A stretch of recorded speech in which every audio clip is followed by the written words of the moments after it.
Hello viewers, welcome to Parineeta new update. অনেক চেষ্টা করে কিছুতেই আসল অপরাধীকে ধরতে পারলো না পুলিশ। আর রায়ান সবসময় পুলিশসহ সবাইকে বোকা বানিয়ে যাচ্ছে, এটা কেউ বুঝতে পারছে না।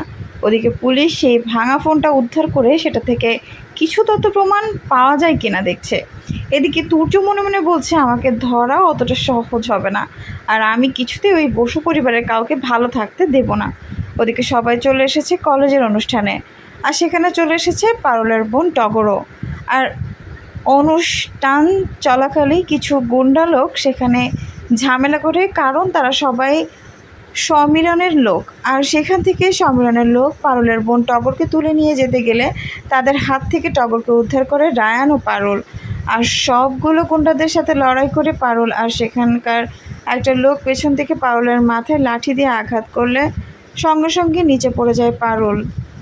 আর পারুলকে হসপিটালে আনলে সেখানে তুর্যকে দেখে চমকে ওঠে পারুলের বোন টগর। আর টগরকে সেখান থেকে তুর্য ভয় পেয়ে সেখান থেকে চলে যেতে গেলে তুর্যকে ধরে ফেলবে টগর। তাহলে কি এবার তুর্যকে ধরে ফেলে সেখানকার সবাইকে জানিয়ে দেবে এই সেদিন তাকে গুন্ডাদের হাতে তুলে দিয়েছিলাম? বন্ধুরা, কি ঘটতে চলেছে গল্পে এবার জানতে হলে আমাদের সাথেই থাকুন। ধন্যবাদ।